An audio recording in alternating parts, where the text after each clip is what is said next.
Welcome to the Whole Marketer podcast, where we look at the holistic skills and behaviours, the technical skills, soft and human, leadership skills, and personal understanding that marketers need to grow the brands and businesses of tomorrow. I'm Abby Dixon, your host, author and founder of The Whole Marketer, and director of our marketing capability and transformation consultancy, where we work with passionate marketing leaders to provide the clarity, support, empowerment, and inspiration needed to build successful and fulfilled marketing teams.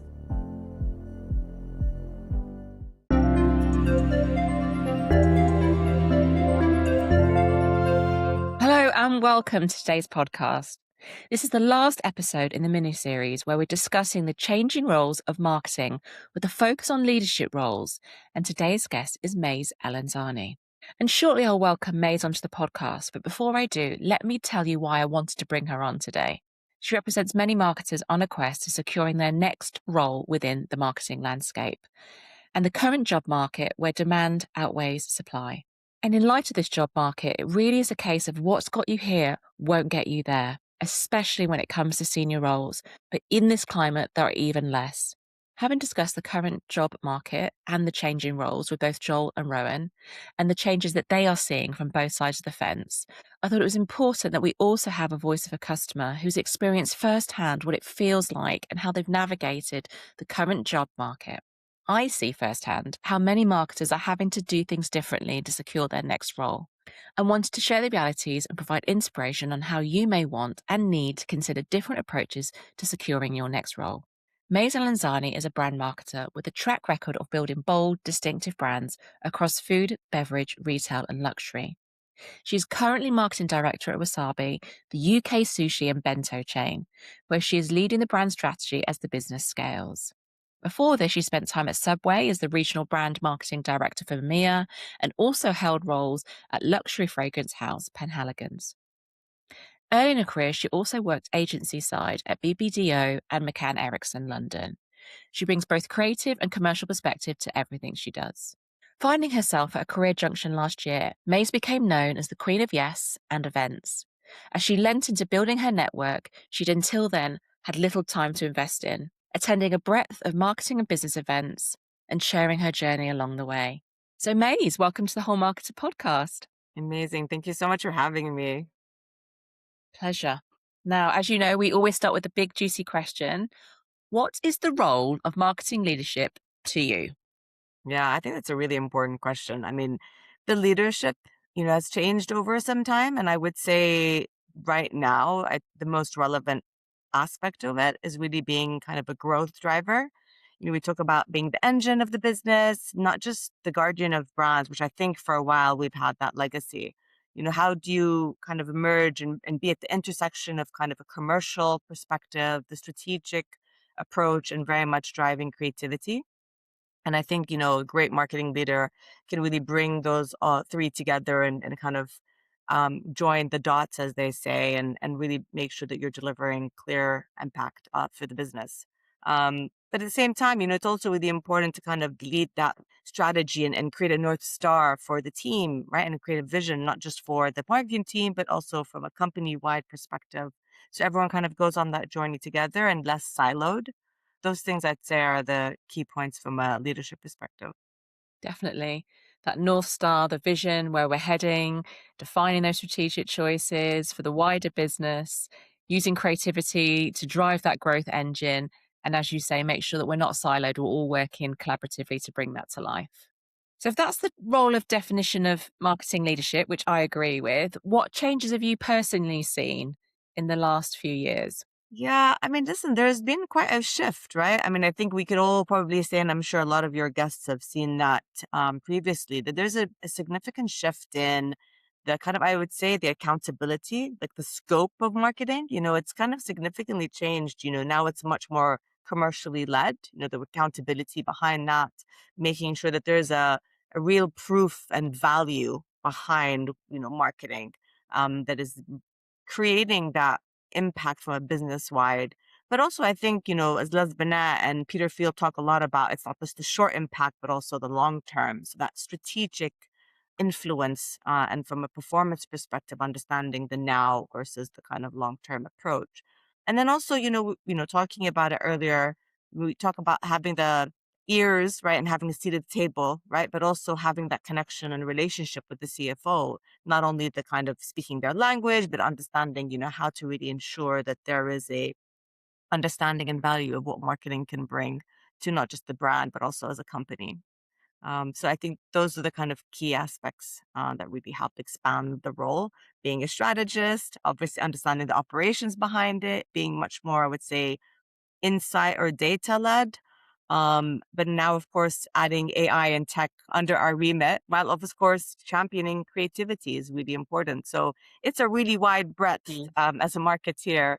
So it's a much bigger interjection of where we've kind of come from. So that breadth has really expanded.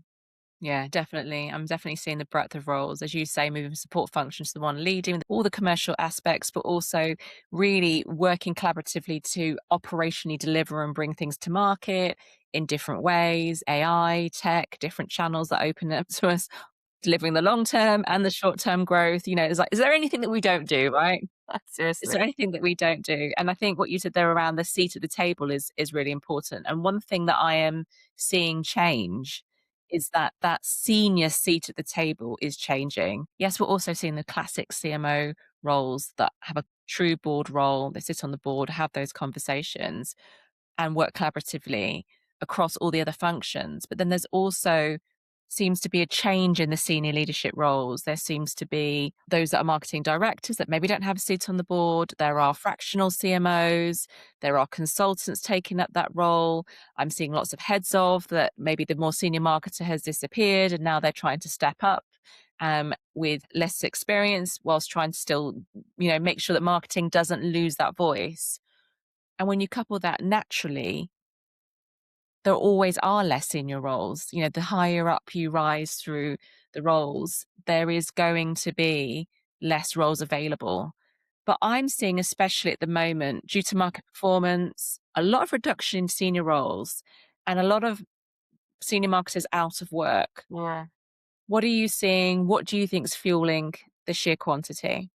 Yeah, I mean, absolutely. It's kind of been a gradual and then suddenly I would say ramped up, unfortunate state of the market. There is definitely a shift. And as you say, the more senior, the more experience you have, the less opportunities and roles there are, generally speaking.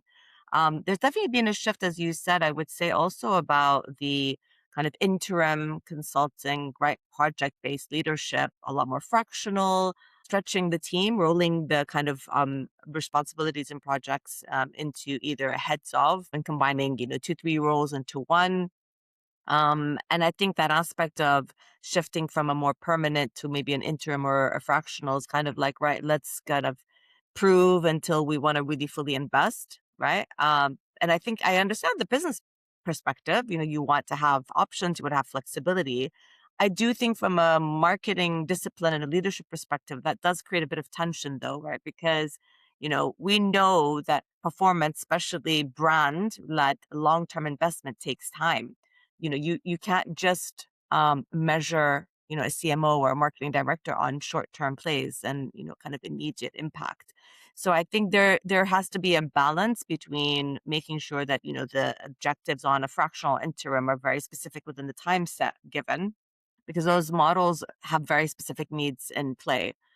So I think that there's a slight kind of risk of undermining the long-term, more strategic value that senior marketings can bring to any company.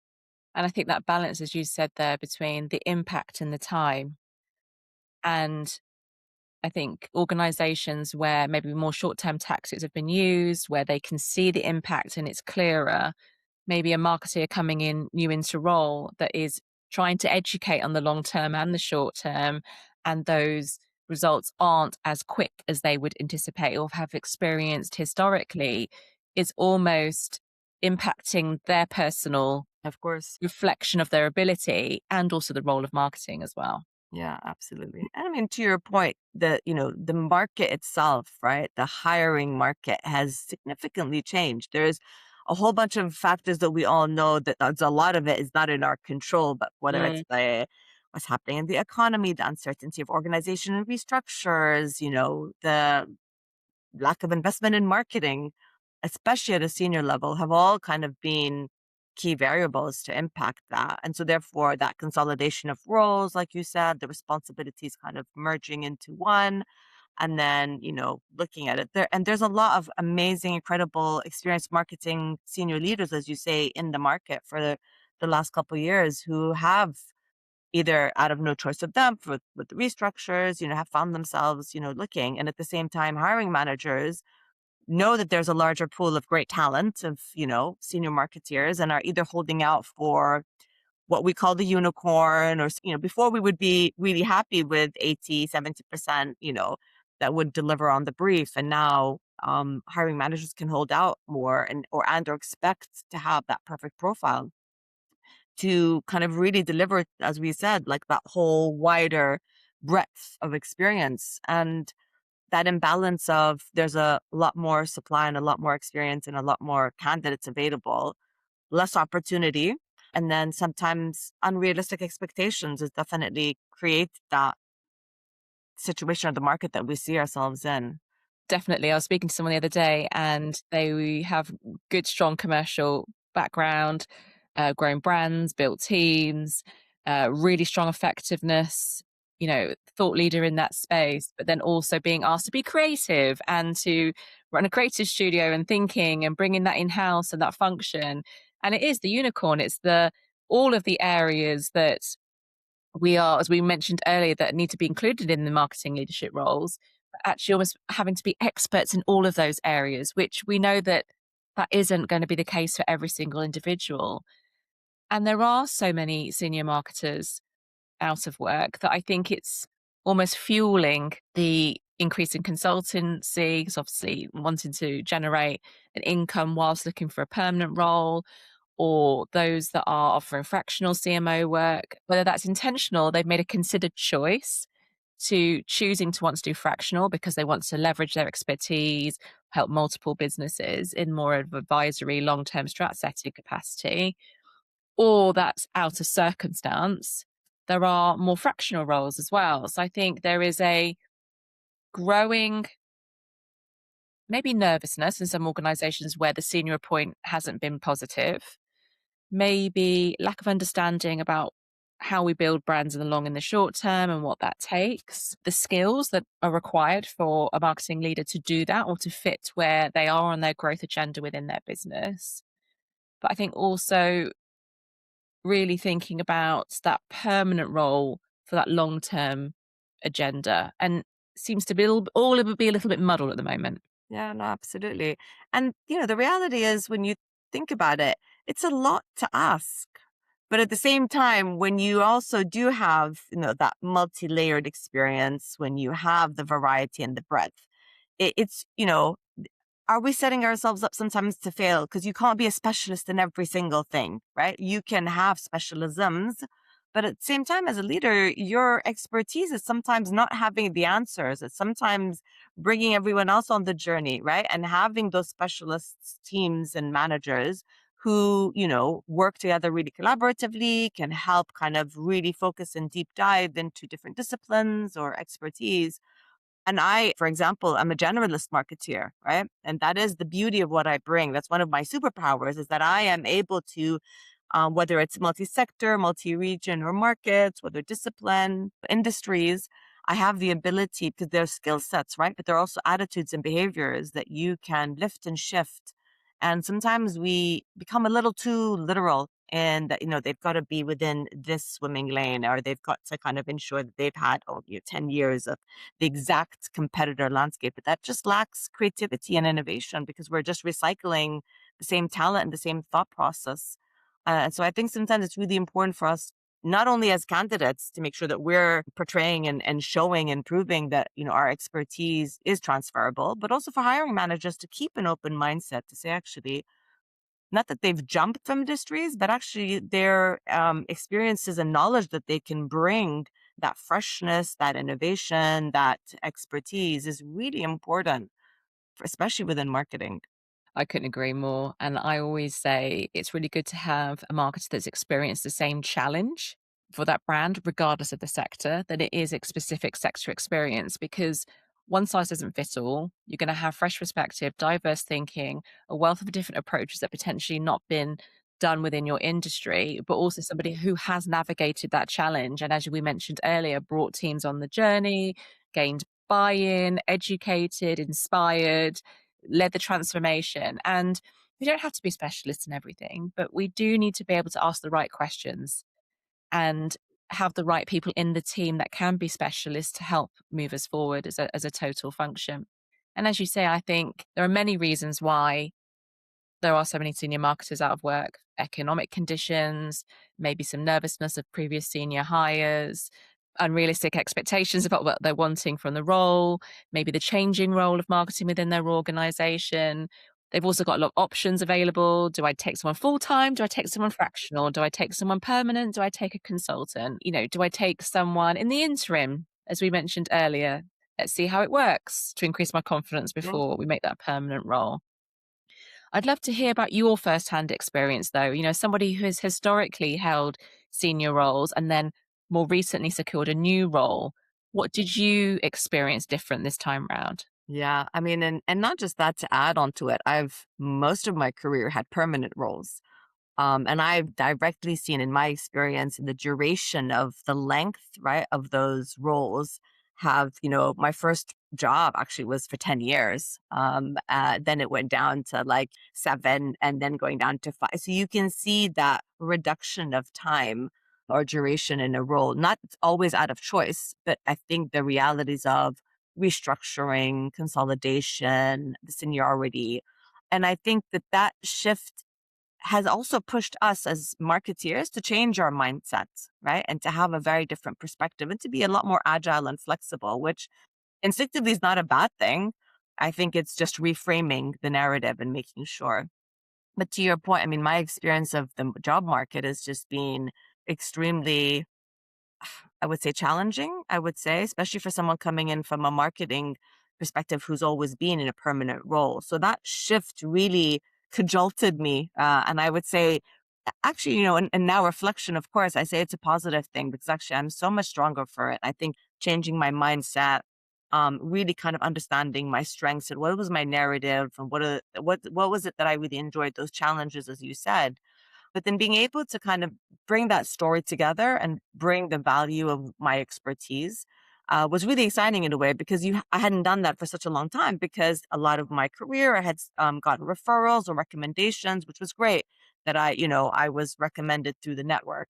But what I recognized when I was looking for a new role last year that I hadn't really expanded, I hadn't really invested time in my network, in connections, and that was really fundamental. I think especially as a senior marketeer, we don't really invest time in ourselves or in really kind of connecting with our peers and then within the industry.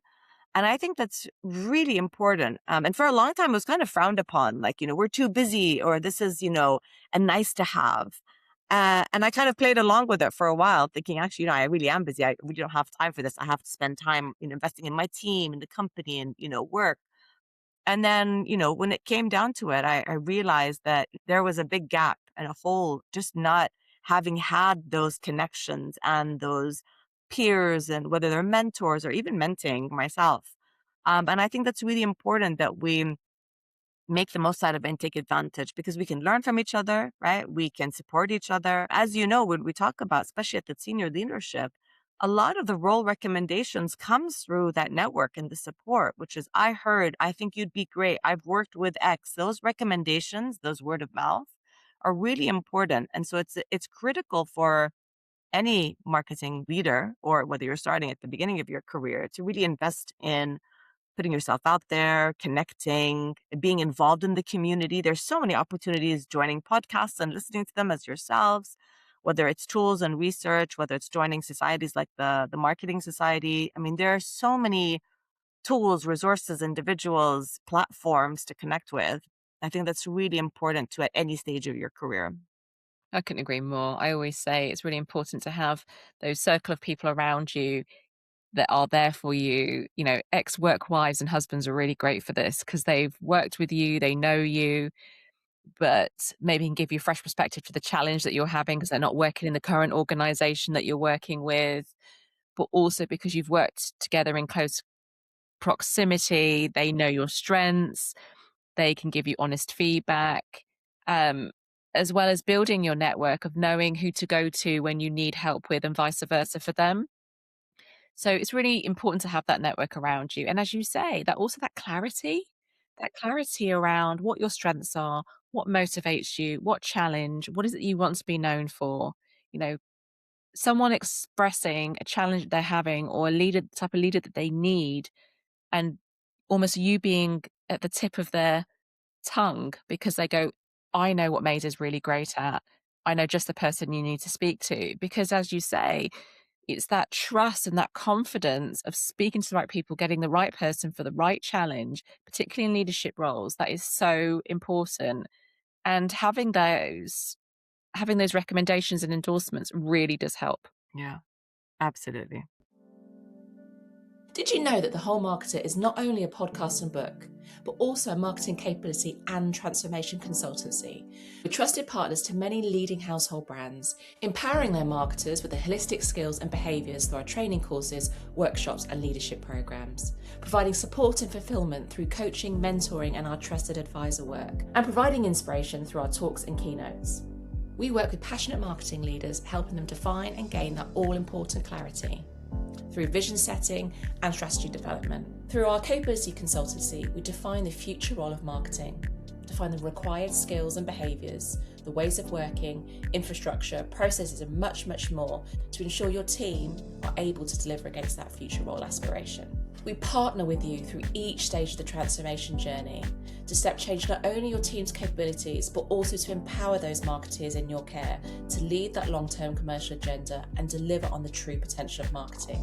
So if you're a passionate marketer or marketing leader who wants to develop themselves and the marketeers in their care holistically to help them not only be successful in what they do, but also fulfilled, then we're here to help.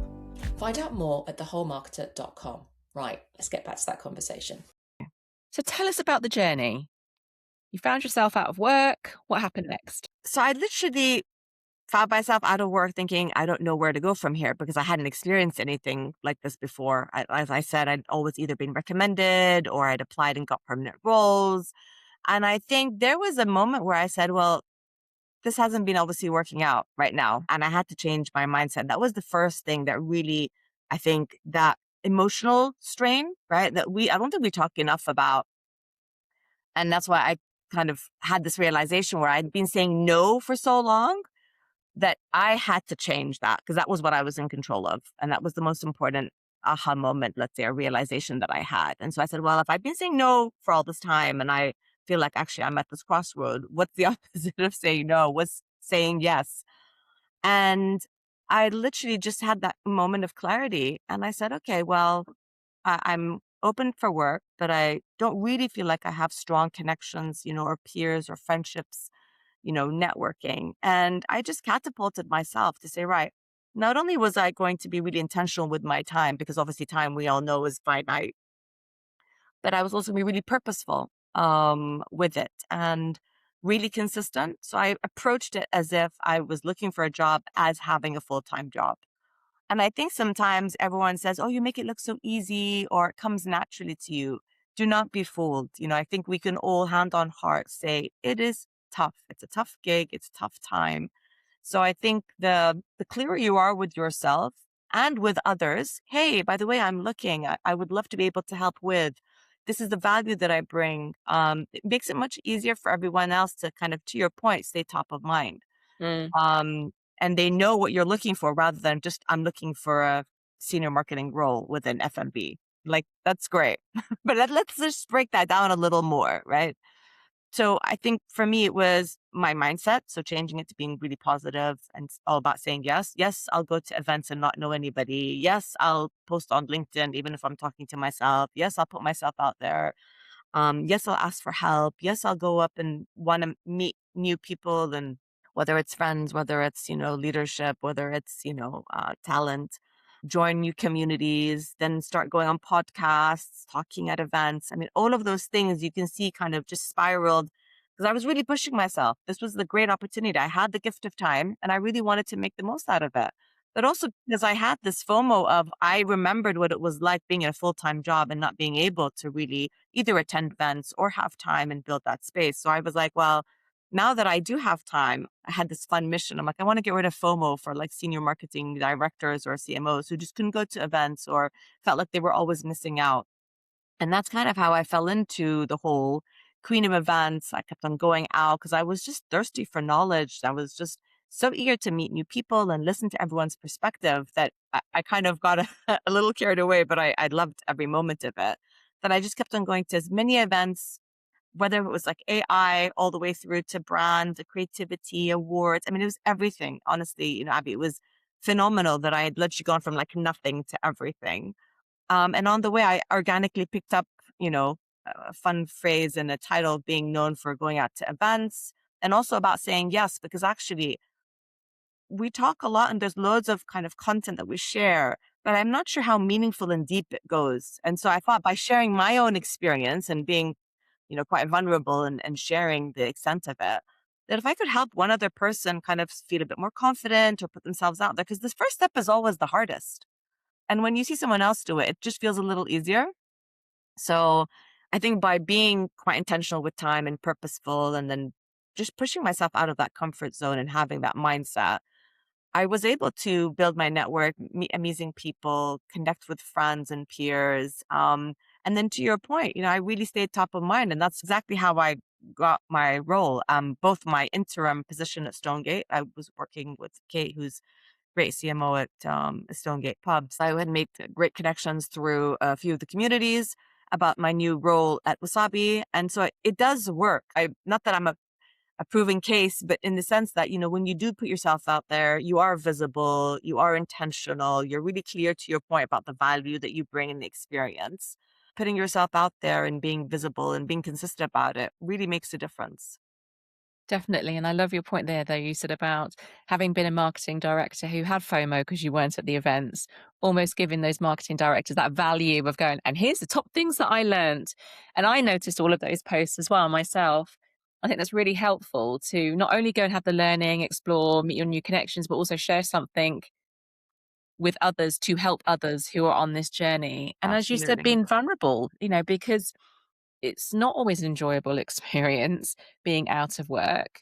Creating that structure for your day, thinking about what it is you're going to go to, what value you can add, thinking about the marketing approaches of staying top of mind, navigating potential rejection, whilst also still trying to remain positive and keep a growth mindset, whilst also, keeping in touch with all of your. It's a lot. It is a lot. It is. But and by the way, and don't get me wrong, I'm not saying what I did was necessarily right. It was right for me because a lot of people say like that sounds exhausting and it was, but I also enjoyed it. And I think that's just because I had my tank was so empty, literally metaphorically, that I was on this journey. Like this journey was my journey and it worked for me. But to your point, I think because the market was so difficult slash still is, it gave me value and purpose. And so to me, that's why it worked. And to your point, like it is a lot to constantly have rejection or be ghosted or feel deflated that you don't have control of how many roles are available, let alone, people get back to you within a certain time frame, or you spend a lot of time writing a strategy presentation and then it doesn't go through, you don't go to next round. So I think for me, it was how can I feel like I'm adding value, still kind of contributing to your point and giving back to others. And I think that that was really an important factor to me, which was actually now that I, am in this position and I feel quite privileged because actually when I am back in the role, I will not have the same time. What do I want to do with this time? So to me, it was a great way to connect both virtually on LinkedIn and obviously in person because events is, having a huge comeback in the last year or so. And that was a great opportunity to your point. And so using LinkedIn as a platform for me was both, a great double-edged sword, which was, meeting new people, sharing my insights and thoughts, and then trying to eradicate FOMO, which is an impossible task. But hey, we all try to, do what we can. We do indeed. Just reflecting on what you said there. Events worked for you, it might not work for the next person. But what it did do is give you content and a viewpoint and sharing and helping others, as well as kind of reflecting on your own learnings. I read many of your posts that you wrote around, here's things that I experienced today or learned today, from the events that I hadn't gone to. And I'm sure many people thank you for that. But it's that if it's not this, then something else. You have to have something else that's going to keep you as a marketer. We need to market, keep ourselves top of mind, be really clear on our positioning, make sure we're landing those key messages. We're leveraging our network, we're leveraging word of mouth, we're leveraging credibility, endorsement. I could go on and use loads of marketing terms, but it's about finding that thing that works for you. And as somebody who's now in role and potentially has less time to go to the events, what would you do differently? Or what advice would you give to somebody else that you've now experienced, or lessons that you've learned having been through that process? If I was to able to kind of tell myself X years ago at the beginning of my career, I would share this advice to those who are in role or out of role. Is I think, we don't invest enough time or energy or headspace in ourselves. And when I say, like, what is it that we want? To me, for example, I didn't invest enough time in my network, in connections, in building or going into industry events. I'm not saying it's right for everybody in every single one, but you get to pick and choose depending on what topic or, what objective you're trying to achieve. Everyone comes to me and says, Mace, as queen of events, which events should I be going to? And I said, well, it really depends on what you're trying to get out of it. Again, it's like you said, there's no one size that fits all. It really, you have to hone in, and you've got to do the hard work up front. You've got to be really clear on what you need or what you want or what you're looking for. So I would say really invest in yourself, whether it's through courses, networking, going to societies, listening to podcasts. The resources are all available. I think we just have to put in the time and effort into that. The other thing I would say is, we're marketeers, and the irony is we don't market ourselves, right? We don't think strategically about ourselves. We talk a lot about ick factor. We talk about, feeling uncomfortable. It's not wrong, but I just decided to treat myself like a brand, right? I have services, I have value. I'm able to bring a lot to organizations and teams and leadership. And I thought, you know what? I'm not going to be ashamed of it. I think that's absolutely fine. There is something really great in having that confidence and talking about visibility. Nishma talks a lot about it. Loads of the kind of communities say that we've got to own into it and lean into it. And I think, if we don't do it, then someone else is going to manage or lead our narrative and our story for us. And that to me was scarier than me doing it myself. So I just decided to lean into it. And like I said, when you see the likes of Nishma or Amy or whoever it may be constantly doing it, Cindy, I mean, we have so many great examples within our community that it becomes a little infectious, and you want to be part of that and you want to kind of encourage others to do that. So I really did start building a brand. It started off like organically, which was great. And I kind of fell into it. And then I realized I fell into something that I really enjoy. So being a bit more purposeful, that was really important. And like I said, just being really intentional and having that clarity. Then funny enough, when I started doing that, knowing that I could help others, which was really important to me. So that advice I would say is, it starts with you, but also it's really important that it loops back with others. You're right. It really does start with you. It starts with reconnecting with you, building your personal understanding. And I'm a massive advocate for building your personal understanding at any point to have a more successful and fulfilled career. But I do find that people go on a journey when they come to a crossroads or they're looking for a new role. And they may start their journey with saying exactly as you've described earlier, oh, I'm looking for a marketing director role. And I'll say, okay, in what industry, what sector, what growth of the business, how does it need to fit with your life at a whole? How do you prefer to work, your work style, your remuneration, your strengths, your passions, the challenges, the areas that you want to develop and grow that you're interested in, like all of that combined with your understanding of self, what you like to be around, your values, and much, much more, all needs to be built into our own brand positioning, if you will, around what it is that we offer and why us.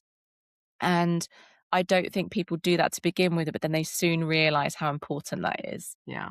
Yeah, absolutely. And it's a journey, right? And, and every chapter you learn from. You said, what advice would you give to someone? We can all look in hindsight, but the whole point, I think, to me is about sharing. I picked up a lot of these things through self-reflection, but also listening and learning from others. And if we can do more of that, the sooner we can get, hopefully, to the outcome that we want. But at the end of the day, there really is no shortcut. I think we can all have testament to say, you've got to put in the hard work. You want to have, that clarity. And nothing will ever come to you, I mean, instinctively. Hopefully if it does, that's great. That's potluck. But I'm the type of person who I would like to be able to at least impact what I can control and let go of the things that I can't. But that takes time to kind of come to that realization. But the faster we can get there, the better for everybody. Definitely. And instincts are built from lived experience, right? So the more we do, the more we learn, the more we understand about ourselves. Yeah. And on that point of understanding more about ourselves, I'd love to hear your career highs and grows. Oh my gosh. I mean, there's be quite a few, but I would probably say having worked with Chef Thomas Keller, I don't know if you know him, but combined, he has 7 Michelin stars. So a phenomenal individual, a genius in food and creativity, and just an absolute legend in the food industry. And working with him so closely on bringing to life Bouchon Bakery, so his brand in the States over to the Middle East, working on every single detail, all the way from kind of menu development, store design, the marketing. It was just a phenomenal experience that I would say definitely a career high. And your grows? I'd say, having gone through this journey, it was a really big moment for me coming out of my comfort zone and really just looking internally and understanding who I was, the resilience that I had to go through, meeting the new people. Really, I feel like it's the depth and the growth that I've actually gone on my own personal and professional journey has been exciting for me, at least to have kind of realized how adaptable we can be. And I don't think we give ourselves enough credit and actually how we can change or evolve at the same time when we need to. And sometimes it's interesting when you're in that position, you realize, actually, I wish I'd done this sooner. It's actually not as hard as it is. And so that to me, that realization for me is the growth that I think I'm really proud of myself. And you should be. Thank you. And thank you for everything you've shared so far in today's podcast and throughout your journey of securing your next role. We've got to the point in the podcast where we ask the following question. And as a listener, I know you know what it is. What one piece of advice would you give to marketers of tomorrow? Yeah, I mean, I would just say make sure that you are true to yourself, really have a clear understanding of your narrative and the value, because there are loads of constant change, whether it's technology, whether it's reorganization, whether it's the definition or the title of, what a senior marketeer would look like. I think when you are clear on who you are and what value and where you want to go on, everything else as a sidestep is something that you can overcome. But to spend that time and energy and understanding as a marketeer, what are the challenges that you want to be more curious? And I think all of those things kind of just leads you into making those, easier decisions as you come through any of those challenges that you might face. Great piece of advice. And thank you again for your time on today's podcast. Thank you for having me. Thank you for tuning into the Whole Marketer podcast. If you've enjoyed this episode, please do like, follow, and share with others in our marketing community so that we can create a wave of whole marketers who are successful, fulfilled in their careers and lives as a whole. To further inspire you on latest thinking, marketing approaches, and technical skills, we have plenty of free resources on our website, including a marketing competency review on the changes of the skills required within our profession. To further inspire you on impactful and authentic leadership, and soft, or as we say, human skills and behaviours, we have plenty of free resources on our website, including a workbook on how to define your authentic leadership style, as well as our 7-step assessment where you can reflect on whether you have the pillars in place in order to lead successful and fulfilled marketing teams. To download these, simply visit the resources page on the Whole Marketer website. Plus, you'll also find a full range of our services that outline how we partner with marketing leaders to build teams of successful and fulfilled marketers who are supported and empowered to grow the brands and businesses of tomorrow, to lead the long-term commercial agenda and deliver on the true potential of marketing.